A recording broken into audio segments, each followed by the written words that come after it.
What is up, everybody, and welcome to FLW Videos. In today's episode, we're going to be talking about unlocking secondary charge moves for the legendary / mythical Pokemon in Pokemon Go, and of course talking about the ones that are going to be the absolute best options that you would want to do that with. For me personally, I'll go ahead and give a little bit of a background.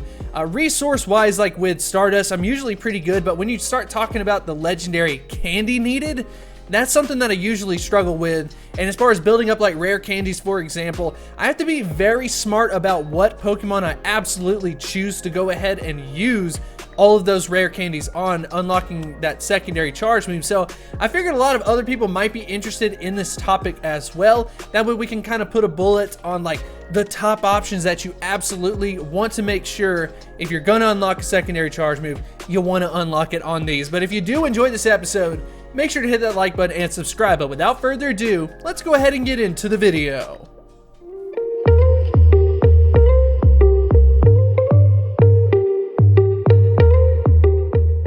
So I want to talk a little bit about the motivation behind this.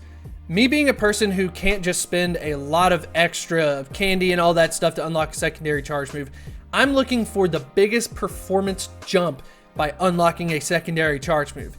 If you're a Pokemon like Giratina Origin Form, unlocking a secondary charge move isn't necessarily going to be as important on this list because you can already do very well without the secondary charge move, and adding it on adds just a little bit of flexibility to it, but you're not seeing like a huge jump in the performance out of this Pokemon. So yes, Giratina Origin Form, for example, is a solid investment, but it is not going to be at the top of this list. So we're going to start out with Masters League.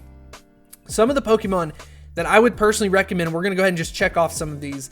For example, it's going to be like Darkrai, Melmetal, and then maybe a Kyogre, Mewtwo, and then I would argue the Giratina Altered Form kind of fits that, as well as Dialga. So as far as like my top picks from the Masters League, I wanted to go ahead and point out 6 in this case. And as far as talking about them individually, with Melmetal, if you're just using Superpower, you're kind of limited as to what you're going to do. If you're just using Rock Slide, you're limited as to what you want to do. But when you start using both of those, you gain so much flexibility and not necessarily a lot of overlap in that case.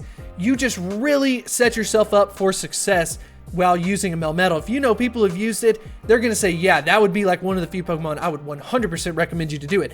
And here is the other cool thing. You're not going to have to go raid to get yourself some of those Melmetal candies. Sure, it is going to be quite a bit to be able to, or Meltan candies. It's going to be quite a bit to, of course, go in there, get it out of Let's Go, but to some extent, if you know someone with Let's Go, it's going to be one of the more cheaper options to be able to power up that Pokemon, especially if you already have it evolved, and then unlock a secondary charge move. You're not having to use rare candies or anything like that. So I definitely like Melmetal's performance jump. Another one is probably going to be like Dialga and then Giratina Altered Form. I think they definitely deserve to be at the top of this list. So when we talk about Dialga, it's already fairly good with Dragon Breath and then Iron Head, but unlocking a secondary charge move really helps you out in some coverage situations. Although Draco Meteor is kind of mentioned here, I would recommend actually having Thunder. I can't tell you how many times I've gone up with a Metagross against Dialga. I'm trying to get off the Earthquake, and then he hits me with a Thunder, and because it's going to be neutral in that situation, it ends up doing some tremendous damage. So that is something to kind of consider.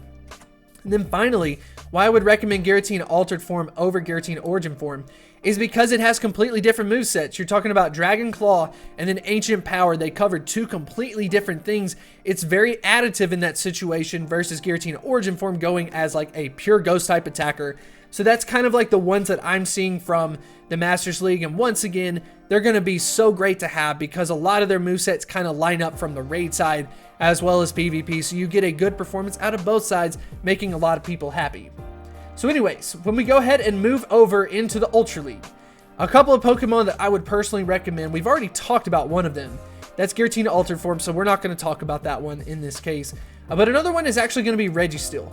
Registeel is such a solid investment from both the Ultra League as well as the Great League. Unlocking that secondary charge move really gives you a lot of flexibility. So I noticed that a lot of people will use Flash Cannon or they'll use Focus Blast, but if you can have both of those, you get such a wide variety of coverage and lock on charges so quickly. The performance of Registeel is heavily dependent, and I mean heavily dependent on the actual charge moves. And because it is so dominant in this Ultra League, if you're looking for a very solid, safe investment, Registeel is definitely going to be one of those options. And then looking down a little bit further, Regirock kind of fits that. And then finally, one of the kind of more newer ones is going to be like Mewtwo.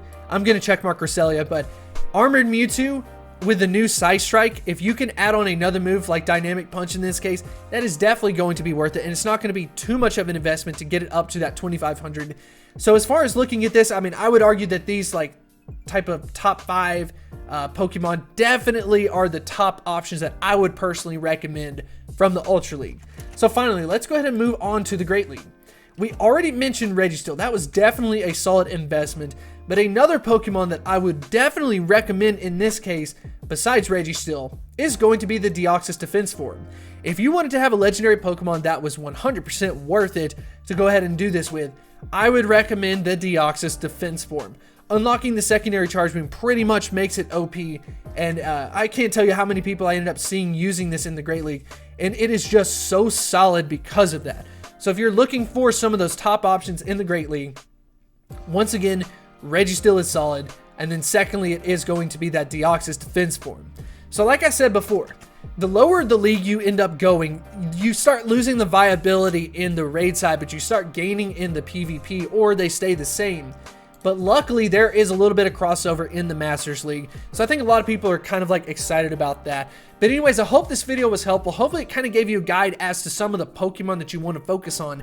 And I can promise you, I'm using this kind of same thing as well, so that I can be prepared and kind of prioritize as to what exactly I want to use, what I want to compete in, and what are going to be some of the safer options to invest in. I would love to know what Pokemon you plan to unlock a secondary charge move in the comments section below though. So go ahead and let me know, and I will see you next time.